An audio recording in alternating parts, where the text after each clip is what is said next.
स्वस्ति श्री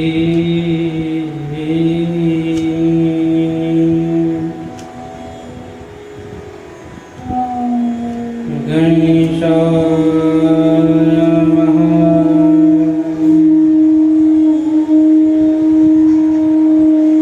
श्री जानकी वल्लभो विजयते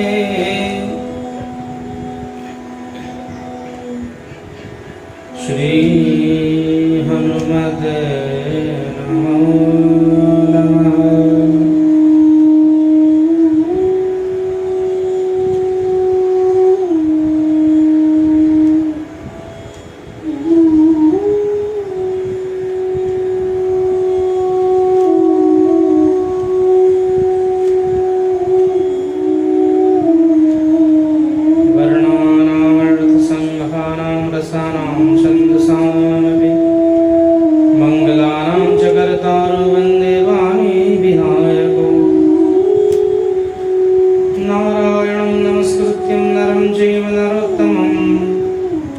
देवीं सरस्वतीं व्यासं ततो जयमुदीरयेत्।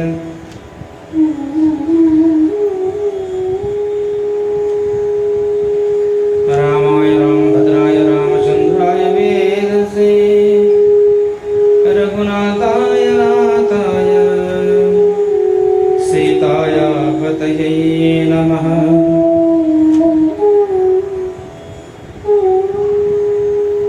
नीलाम्बुजश्यामलकोमलाङ्गं सीतासमारोपितवामभागं पाणिमहासायकचारुचापं नमामि राम रघुवंशनाथम्।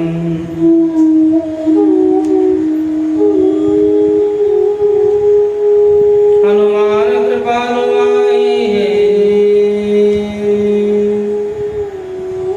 कथा करे भक्ति अनुसार प्रेम सहित आसन धरो प्रभु सुनिए पवन कुमार।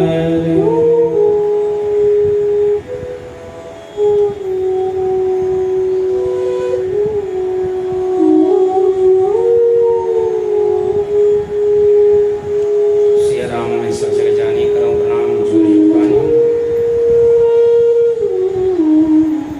हनुमंत चरित्र के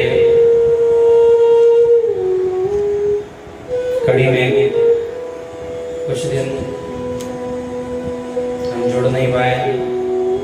लॉकडाउन का सत्र, बरसात का आगमन का समय नजदीक आ रहा है। गौ माता के चारे की व्यवस्था और अन्य कार्यों की वजह से कुछ दिन बीच में खंड पड़ा, पर इस सत्र को आगे श्रोताओं तक पहुंचाने की भी भावना, कई भक्तों का अनुरोध भी था कि कथा बीच में विश्राम हो रही है, आप पुनः कथा करें। तो आइए, हमने हनुमान चालीसा के चौथी कड़ी चौपाई तक चिंतन किया। जय हनुमान ज्ञान सागर जय कपीश लोक उजागर राम दूत बलधाम आंजनेय पुत्र पवन सुत नाम महावीर विक्रम बजरंगी कुमद निवार समस्त के संगी कंचन वर्ण विराज वेशा कानन कुंडल कुंजित केशा। यहाँ तक हम लोग कथा के सूत्र में दर्शन कर चुके हैं। आज की पंक्ति हम लोग ले हाथ वज्र ध्वजा विराजे कांधे मूंज जनेऊ साजे कांधे मूंज जनेऊ साजे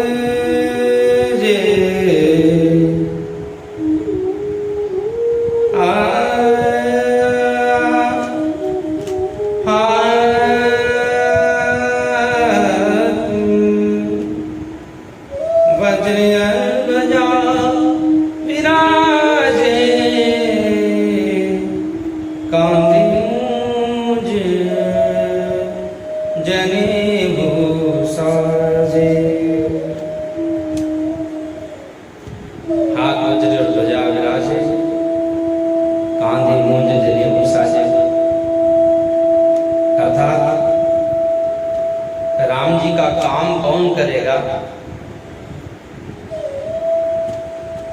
काल जिसके हाथ में हो, हाथ में वज्र, वज्र यानी काल, जिसके हाथ में काल हो वो राम जी का काम कर सकता है, कार्य कर सकता है। जो काल के हाथ में है वो राम जी का काम नहीं कर सकता।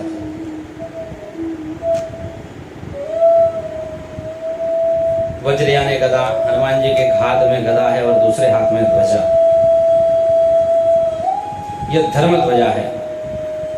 राम जी का विरोध करने वाले के लिए, राम जी के कार्य में जो भी अटकल लगाता है, वो चाहे राम मंदिर का कार्य हो, चाहे गौरक्षा का कार्य हो, चाहे राष्ट्र रक्षा का कार्य हो, चाहे धर्म रक्षा का कार्य हो, उसमें जो कोई बाधा डाले तो उसके लिए वज्र है, गदा है। हाथ वज्र और गदा विराजे। ये वज्र रूप गदा प्रहार के लिए है। जो राम विरोधक रहेगा, जो धर्म विरोधक रहेगा, उस पर प्रहार होना चाहिए। हमारे भारत सनातन धर्म में अहिंसा परमो धर्म कहा। हिंसा धर्म सतैव बचा, परंतु धर्म के लिए हिंसा करनी पड़े तो वो महाधर्म कहलाता है। राम विरोधकों को, धर्म विरोधकों को, राष्ट्र विरोधकों को, गौ हत्या करने वालों को,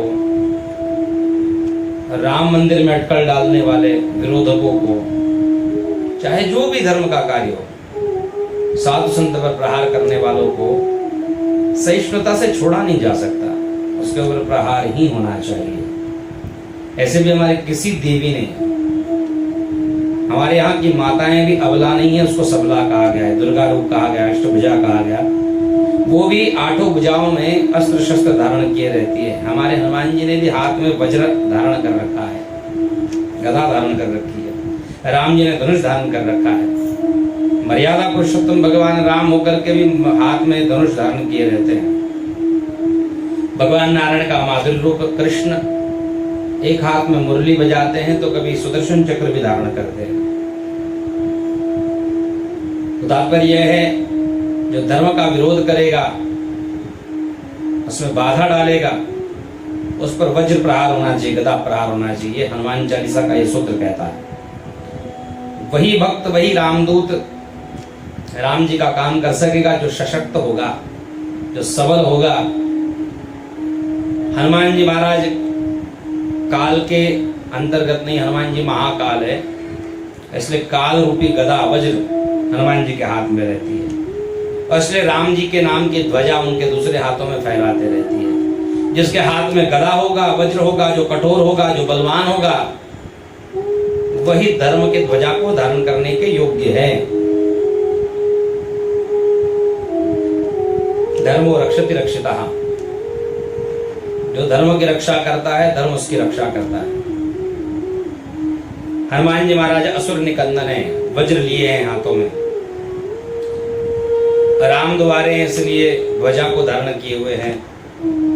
रघुपति कीरत विमल पताका, रघुपति की कीर्ति रूप विमल पताका को हनुमान जी महाराज धारण किए हुए हैं। अब समय हमारे हाथ में है।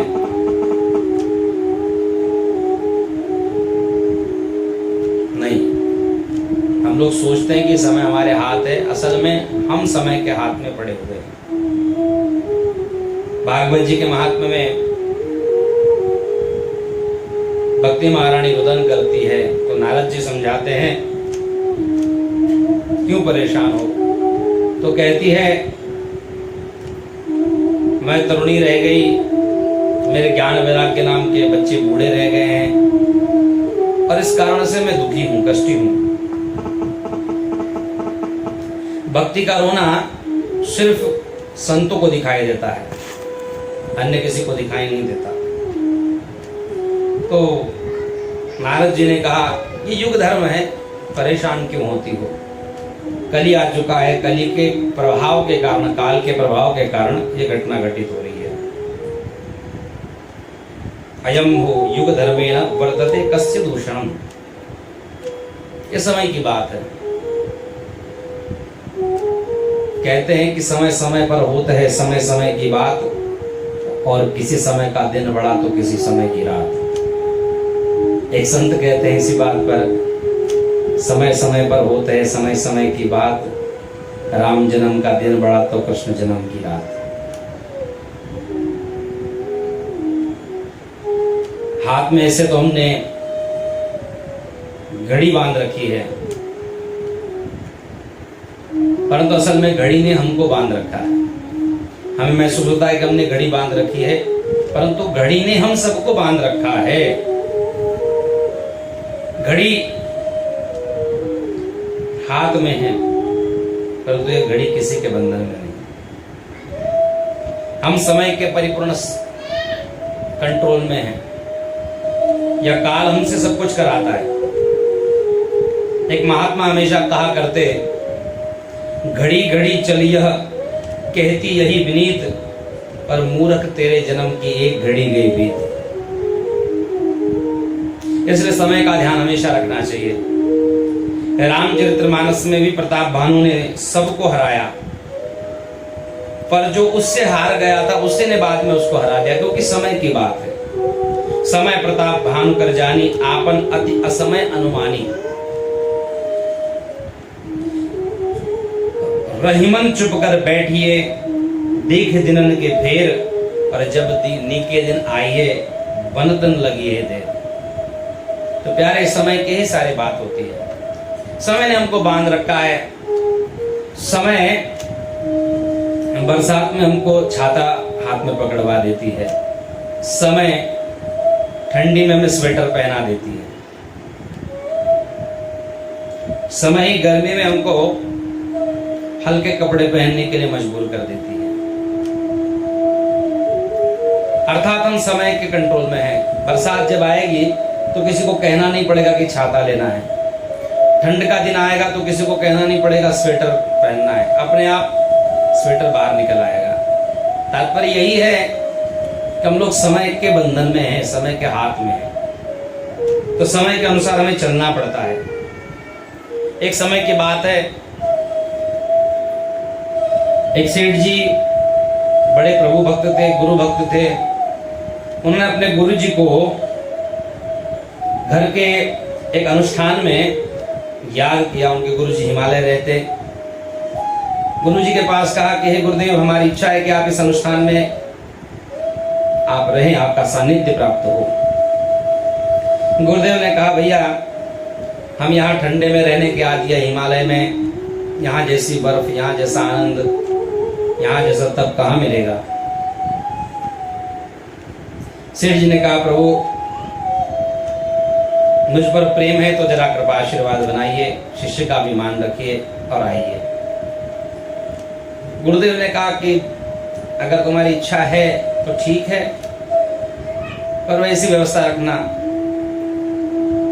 शिष्य ने कहा, आप चिंता न करें, आपको थोड़ा सा भी तनिक भी हिमालय से बाहर आए हैं ऐसा महसूस नहीं होगा।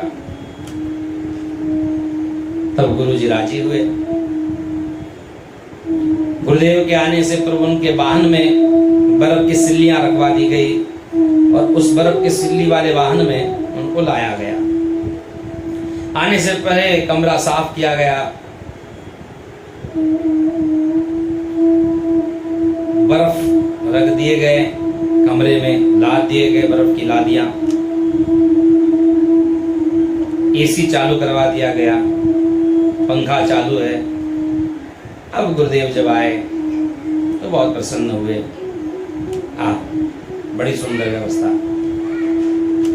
अब सेठ जी के मुनीम जी के मन में भी विचार आया कि जब हमारे गुरुदेव आएंगे तो हम भी ऐसी सेवा करेंगे। सेठ जी के गुरु आए गर्मी के दिन में, और मुनीम जी के गुरु आए ठंडी वाले दिन में। लेकिन मुनीम जी ने कहा, नहीं, वैसी ही सेवा करूंगा, भले मेरे पास धन न हो तो क्या हुआ, पर सेवा में वैसी करूंगा जैसे सेठ जी ने अपने गुरुदेव की। तो मुनीम जी ने भी, ठंड के दिन थे, कहा गुरुदेव को लाया जाए। गुरुदेव आए, बोले पंखे चालू करो। गुरुदेव ने कहा अरे भैया क्या करता है? बोले नहीं नहीं गुरुदेव आप कुछ मत बोलिए, मैं बहुत अच्छे से सेवा करूंगा।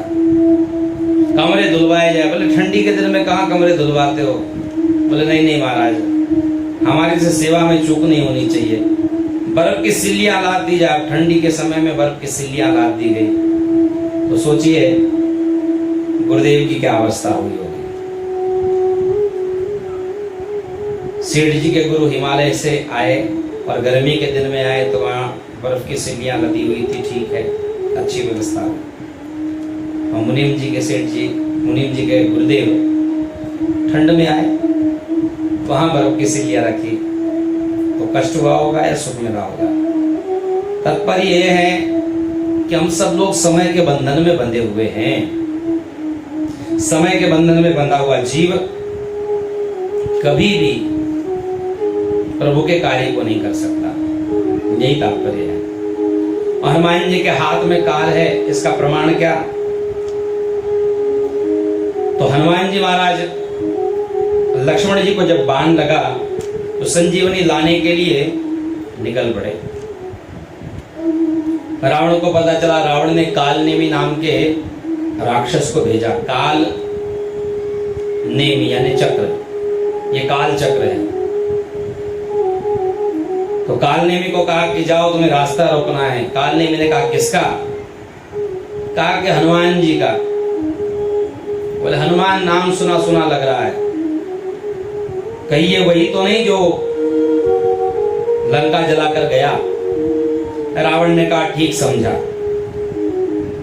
काल नेमी ने कहा उनका रास्ता मैं नहीं रोक सकता, मेरे में वो क्षमता नहीं कि मैं उनका रास्ता रोक सकूं। रावण ने कहा इतना क्यों डरते हो? काल नेमी ने कहा जब रावण महाराज आपकी लंका जल रही थी उस वक्त आप कहीं परदेश गए थे क्या? जब आप उसको रोक नहीं पाए तो मेरी क्या क्षमता है कि मैं उन्हें रोक लूं? रावण ने कहा जाना तो पड़ेगा, अन्यथा मेरे हाथों मरना पड़ेगा। काल नेमी ने सोचा चलो रावण के हाथों मरने से अच्छा है कि प्रभु भक्त का दर्शन कर लिया जाए, हनुमान जी के हाथों उद्धार हो जाएगा। काल नेमी ने रूप बनाया साधु का, आश्रम बनाया। अब काल नेमी रास्ते में ध्यान लगा करके बैठा, श्री राम जय राम जय जय राम का जप करने लगा, ध्यान कर रहा है। हनुमान जी महाराज आए, प्यास लगी। हनुमान जी महाराज आश्रम देख करके नीचे उतरे और काल नेमी ने कथा करनी शुरू कर दी। परंतु कथा जीवन में की हो तो ना, आजकल तो कथाकार कथा के मध्य में क्या बोलते हैं, कैसे चर्चा करते तो राम जी ही जाने। मंगलाचरण के 2 श्लोक ठीक से नहीं बोल पाते भागवत जी का, और भागवत करते हैं।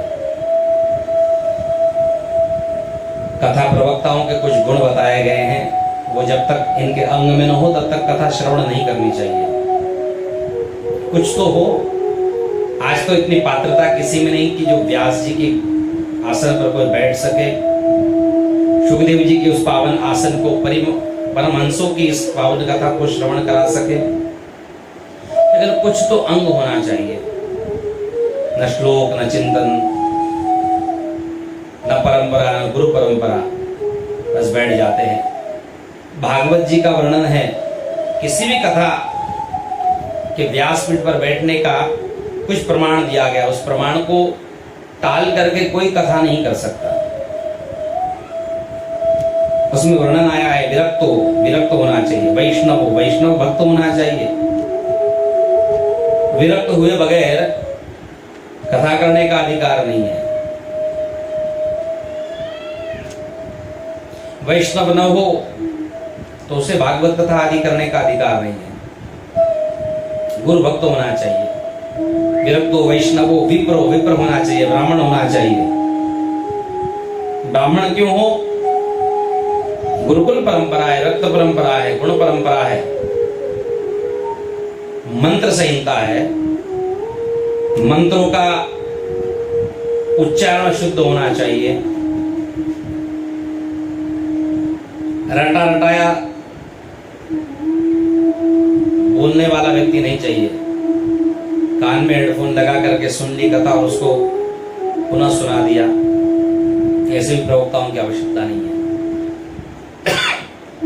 और व्यासपीठ पर बैठ करके अन्य धर्मों का गुणगान गाने वाले व्यक्ति की भी कथा प्रवक्ता के व्यासपीठ पर बैठने का अधिकार नहीं है।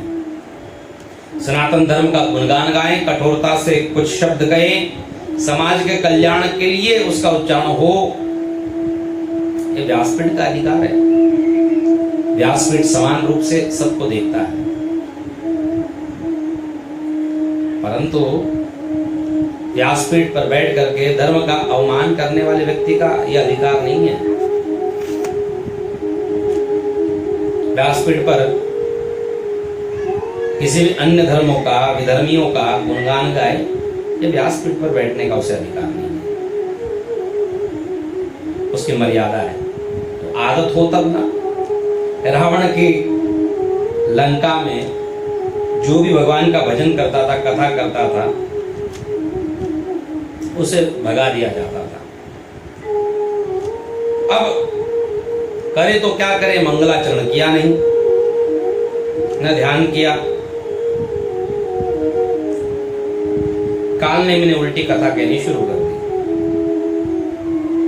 लंका में वेद की चर्चा करने वाले को भगा दिया जाता था, इसलिए न बालकांड, न अयोध्या कांड,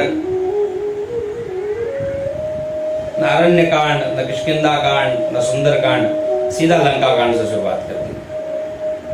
होत महार न रावण मारा।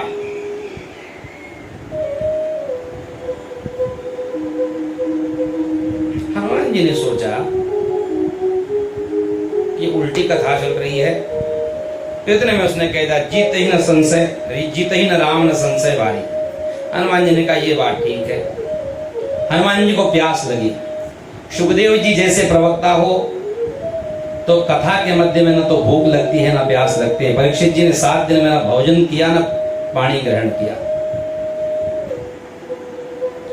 परंतु कालनेमी जैसे कोई प्रवक्ता हो तो शंका आएगी, शंका रूपी प्यास निश्चित लगेगी। हनुमान जी को भी प्यास लग गई। अब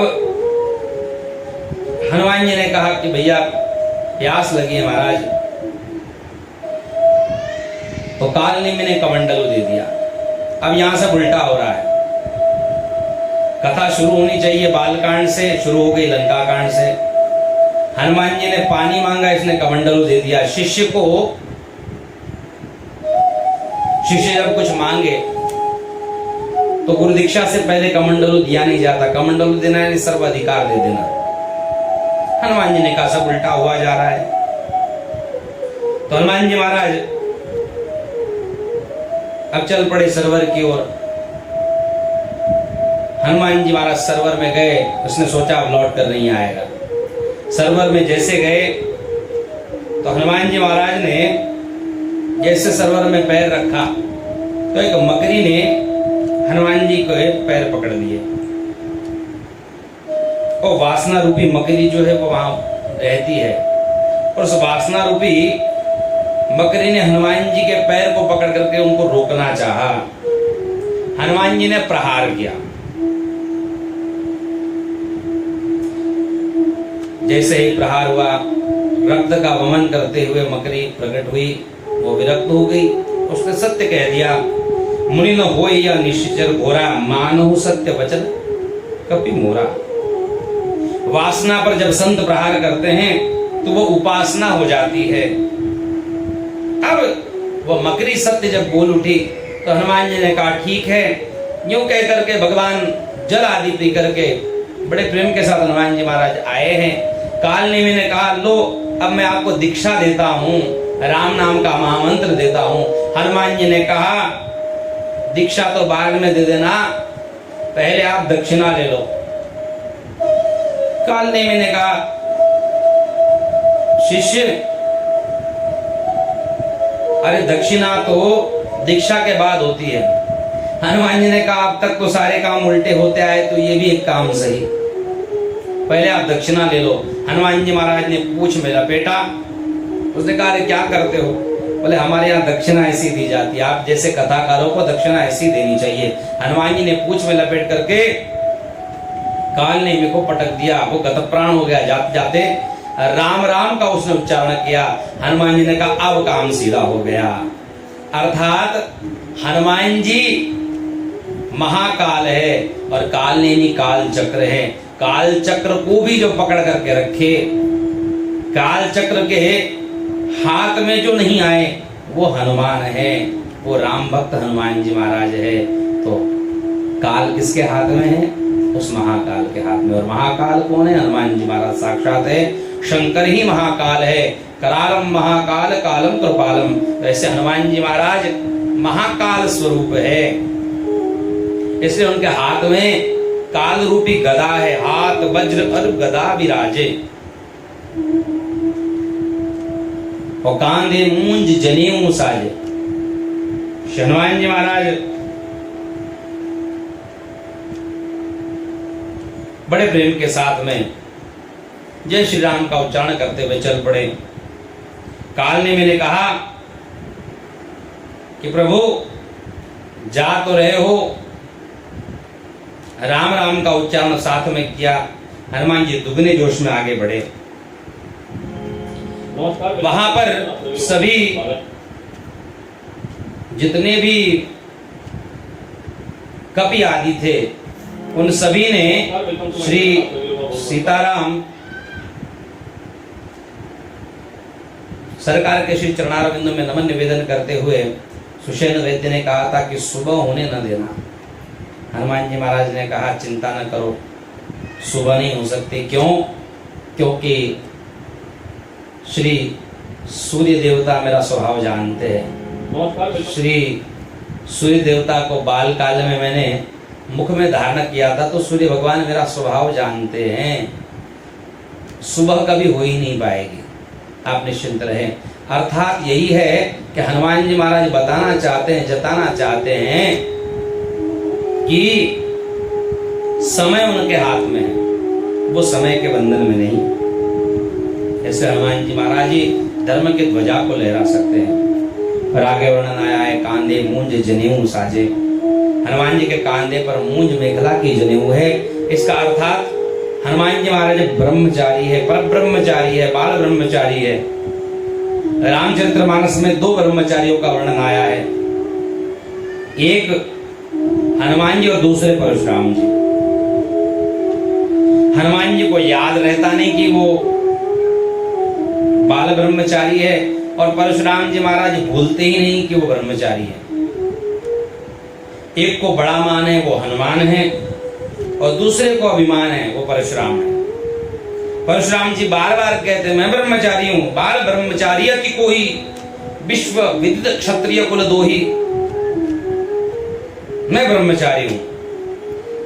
राम जी के सामने खड़े होकर के कहते मैं ब्रह्मचारी हूं, साक्षात ब्रह्म सामने खड़ा है, उनके सामने कहते कि मैं ब्रह्मचारी हूं। हनुमान जी को बिल्कुल याद नहीं रहती। बारंबार लक्ष्मण जी को दिखा करके परशु दिखाते हैं, बार बार परसे की ओर देखते हैं। बोले जिते परस की ओरा, रेसठ सुने सुभाव न मोरा। तो जो शस्त्र का अध्ययन करे वो तो क्षत्रिय हो गए, और जो शास्त्र का अध्ययन करे वो ब्रह्मचारी हुए। हनुमान जी महाराज परम शास्त्र ज्ञाता है, विद्यावान है, गुणीजन है, पर ब्रह्मचारी है, परंतु उनको अपने खुद के ब्रह्मचर्य का, ज्ञान का, बल का लेश मात्र पता नहीं रहता। और अच्छा, आप यज्ञोपवीत को देखो तो यज्ञोपवीत का जो गुना भाग होता है वो 9 के मूल रूप में होता है, और 9 पूर्णांक है, और 9 राम जी का अंक है। जो ब्रह्म रूप अंक को ब्रह्म गांठ से बांध करके रखे वो हनुमान जी हैं। इसलिए हनुमान जी महाराज को कांधे मूंज जनेऊ साजे, जनेऊ रूप ब्रह्मचर्य रूप बताया गया हनुमान जी महाराज को, जो ब्रह्म को पकड़ करके रखे। राम राम का सुमरण कर करके ब्रह्म को जिन्होंने बांध रखा है, ऐसे पर ब्रह्मचारी हनुमान जी महाराज का वर्णन आया है। 9 पूर्णांक 9 दूने 18, 8 और 1 9, 9 तिया 27, 7 और 2 9, 9 दूने 18, 9 तिया 9 चौक 36, 6 और 3 9, 9 को जहां तक पढ़ेंगे आप, आखिरी में भी 9 दहे 90, 9 शून्य 9, आरंभ 9 और अंत भी 9। तो ऐसे नवरूप पूर्णांक ब्रह्म को जिन्होंने अपने वश में कर रखा है, प्रेम स्नेह से अपने हृदय में विराजमान कर रखा है, ऐसे पर ब्रह्मचारी श्री हनुमान जी महाराज है। ऐसे ब्रह्मचारी हनुमान जी महाराज ही ब्रह्म रूप राम की ध्वजा को फहरा सकते हैं। इसलिए कहा है कि हाथ वज्र और गदा विराजे, कांधे मूंज जनेऊ साजे। तो हनुमान जी महाराज जैसे ब्रह्मचर्य, उन जैसी नैष्ठिक निष्ठा हमारे मन में आए, हमारे भी युवान ब्रह्मचर्य की अवस्था में अपनी शक्ति को अर्जित करें और अपनी शक्ति को भगवान के कार्य में समर्पित कर दे। ये हर एक युवान का कर्तव्य बन जाता है। हमारे यहाँ 4 आश्रमों का वर्णन आया है। उसमें प्रथम ब्रह्मचर्य आश्रम, दूसरा गृहस्थाश्रम, तीसरा वानप्रस्थाश्रम और चौथा संन्यास आश्रम है। परंतु आरंभ ब्रह्मचर्य से होता है। तो जो ब्रह्मचर्य का अच्छा उचित पालन करता है वही अच्छा गृहस्थाश्रम चला सकता है। जिसने उचित गृहस्थाश्रम चलाया है वही वन की ओर जाकर के निश्चिंतता से वानप्रस्थाश्रम का आनंद ले सकता है, और जिसने वानप्रस्थ में जाकर के सारी चीजों को त्याग कर दिया है वही संन्यास में जाकर के संन्यास आश्रम चला सकता है। जो उचित ब्रह्मचारी है वही संन्यास आश्रम का अच्छा द्योतक है। ब्रह्मचर्य संन्यास की प्रथम सीढ़ी है। हनुमान जी महाराज के कांधे मूंज जो जनेऊ है वो ब्रह्मचर्य आश्रम की ओर हमें अग्रसर बताता है। आज जो बच्चे पढ़ रहे हैं उनको आधुनिक शिक्षा दी जा रही है, पर गुरुकुल जैसी शिक्षा नहीं है, ब्रह्मचारियों जैसी शिक्षा नहीं है। हर प्रकार की आधुनिक वस्तुओं में संलग्न, मोबाइल पर, टीवी पर न जाने किन किन प्रकार के एडवर्टाइजमेंट, प्रचार विज्ञापन आते हैं। उन विज्ञापनों में जो गलिच्छता दिखाई जाती है, फिल्मों में जो गलिच्छता दिखाई जाती है, टीवी पर जो गलिच्छता दिखाई जाती है, जो ग्रंथ, जो पुस्तकें अब के ब्रह्मचारी बालक पढ़ते हैं, उनका मन बिगड़ता है। इसलिए ब्रह्मचर्य आश्रम कैसा होना चाहिए हनुमान जी महाराज बताना चाहते हैं। हनुमान जी की तरह हम भी परब्रह्म ब्रह्मचर्य को धारण करें। यथा समय जब गृहस्थ का समय आए तो गृहस्थाश्रम में विवाह कर करके प्रवेश करें। जब गृहस्थाश्रम परिपूर्ण हो जाए, बालकों से बालक घर में संस्कारवान हम कर दें, बच्चों पर जवाबदारी छोड़ करके हम वन की ओर जाकर के वानप्रस्थ आश्रम धारण करें और अच्छा वानप्रस्थ आश्रम परिपूर्णता से वन में चिंतन लगा करके, मनन करके, भगवान की ओर ध्यान लगा करके अपने आप को संन्यास आश्रम में प्रतिष्ठित कर दे। यही जीवन का मुख्य सूत्र है। उसी ने ब्रह्म को पाया है और वही ब्रह्मचारी कहलाता है। इसलिए कालक्रम में न बंधे हुए हनुमान जी को हम प्रार्थना करें कि हनुमान जी आप भी काल बंधनों से अलग हो, हमें भी इस काल रूप से हटाइए और महाकाल बनकर के हमारी रक्षा करें। हनुमान जी के चरणारविंदों में आज की इस पावन हनुमत चरित्र की पुष्पांजलि को समर्पण करते हुए समस्त देश के कोरोना वीरों को कोटि प्रणाम करते हुए इस पंक्ति को विश्राम दे। उससे पूर्व कुछ भक्तों की कुछ प्रश्न थे। अभी जो तथाकथित कथाकारों के बारे में जो चर्चा चल रही, क्या वो सत्य है? हाँ, कई जगह पर तथाकथित कथाकार व्यासपीठ पर से अली मौला गा रहे हैं, गुनगुना रहे हैं। एक बापू को हमने सहन कर लिया। एक बापू ने देश को किस अवस्था पर लाकर के छोड़ा है, खुद तो नोटों पर छप गए, पर लोगों को कहां तक लाकर रखा है, भारतीय मानसिकता को, भारतीय धर्म को, भारत की जनता को। ये तो सब जानते हैं, ज्यादा बोलने की जरूरत नहीं है। अब व्यासपीठ से अली मौला गा करके अन्य और कोई बापू जनमानस में बैठ जाए, अब कोई सहन नहीं होने जैसी चीज है। अगर आप में क्षमता है, हमारे मंदिरों में बजता है ईश्वर अल्लाह तेरो नाम, आप भी मस्जिदों में बजा करके दिखाओ रघुपति राघव राजा राम, तब जा करके अच्छा लगेगा।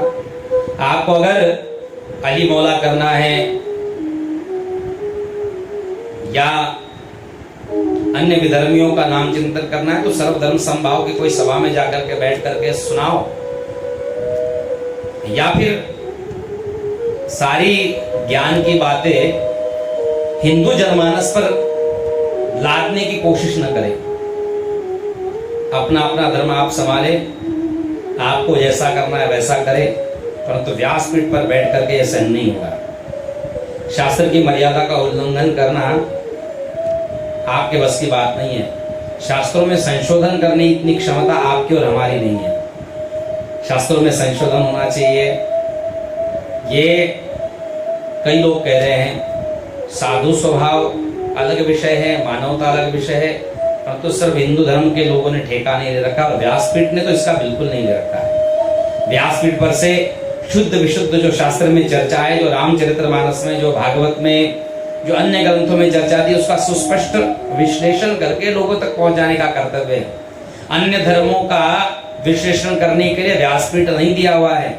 व्यासपीठ की अपनी मर्यादा, और व्यासपीठ की मर्यादा को सब संभाले, और जो जनता है वो ये समझ ले कि जिनमें ये कुछ अंग है उन्हीं व्यासपीठ पर बैठा है। ये आपका कर्तव्य है। आज आप गाली देते हो, आप आज कुछ गलत कहते हो किसी कथा प्रवक्ता को, तो यहां भी कुछ बुरा होता है। आपको इतना अधिकार नहीं है कि आप इनको कुछ गलत बोलो। क्यों? आप ही लोगों ने इनको सर माथे पर बैठा रखा है। शास्त्र ने पहले ही कहा है, जिन भागवत के पन्ना पढ़कर करके ये लोग आपको सुनाते हैं, उस भागवत के ही महात्म्य में लिखा है कि जो विरक्त होगा, जो वैष्णव होगा, जो ब्राह्मण होगा, विरक्त हो, वैष्णव, विप्रो, वेद शास्त्र विशुद्ध करो, जिसको वेद शास्त्र का थोड़ा सा ज्ञान हो, जो उसमें रुचि रखता हो, जो प्रेम रखता हो, जो स्नेह रखता हो, जो उस पर विश्वास रखता हो। दृष्टांत कुशलो धीरो वक्ता कायुति निस्पृहा, वो दृष्टांत कुशल होना चाहिए, काया से निस्पृह होना चाहिए।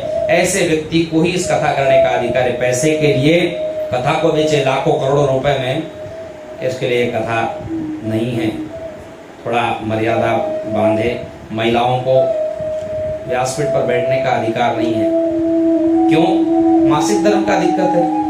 ये ऋतुक्रिया है, ये कभी भी आ सकती है। और मासिक धर्म को उसी भागवत ने, जिस भागवत को ये गाती हैं, उसमें लिखा हुआ है कि ब्रह्म हत्या जब इंद्र को लगी तो उसका विभाजन किया गया। एक वृक्ष को दिया, एक स्त्री को दिया, एक भूमि को दिया, एक जल को दिया। तो माताओं में जो मासिक धर्म आता है, महिलाओं में, वो मासिक धर्म ही ब्रह्म हत्या का भाग है। और ऐसे ब्रह्म हत्या का भाग लेकर के कोई कथा करे, यह अनुचित है। दूसरा,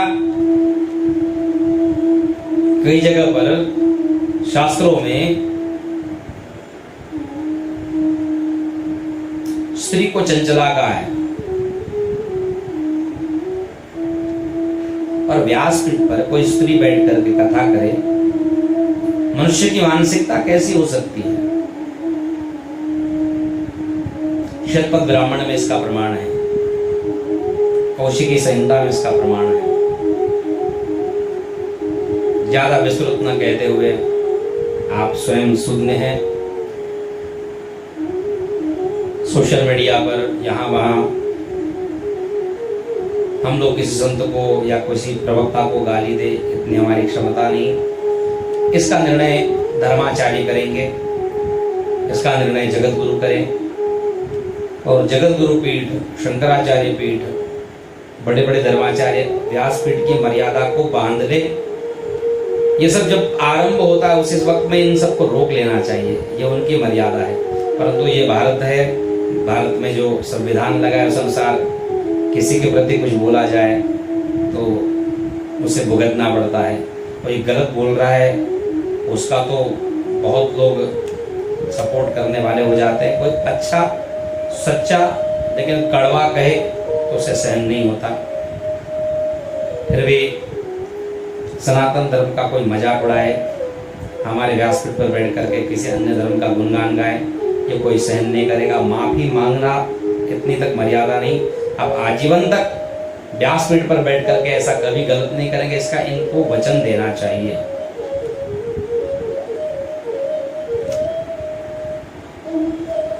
आपने कभी भी दूसरे विधर्मियों के धर्म क्षेत्रों में ऐसे भगवान का गुणगान गाना या कुछ करना आपने सुना नहीं होगा, इसलिए इसका मर्यादा बांध करके रखें। और जनता स्वयं सुज्ञ है, समझदार है। आप किस प्रवक्ता को, कैसे प्रवक्ता को बुलाएं, इसके बारे में ठीक से समझें। हम खुद ही ऐसे प्रवक्ताओं को बुलाते हैं और फिर बाद में गलत शब्द कहते हैं, इससे हमारे धर्म का ही अपमान होता है। सोशल मीडिया पर जो ट्रेंड चला है, कथा प्रवक्ताओं को गाली दी जा रही है, तो इससे एक काम अच्छा है कि इन लोगों को अपनी गलती का एहसास हुआ, लेकिन दूसरा काम बुरा ये हो रहा है कि जो विधर्मी है वो भी अपनी फेक आईडी बना करके, हिंदू धर्म की फेक आईडी बना करके कथा प्रवक्ताओं को गाली देते हैं, उसमें अच्छे और बुरे दोनों भुने जाते हैं। तो थोड़ी हम अपने शब्दों पर लगाम दें, शब्द का उच्चारण कैसे करें इसके बारे में भी थोड़ी मर्यादा बांध करके रखें। बाकी राम जी सबका निर्णय करेंगे। पुनः सिया राम मैं सब जग जानी, करूं प्रणाम जो पानी। जय जय श्री राधे, जय जय सीताराम। पुनः हनुमान जी कृपा आशीर्वाद से अगली चर्चा में, अगले चिंतन में हम लोग मिलेंगे। तब तक जय श्री सीताराम, जय हनुमान।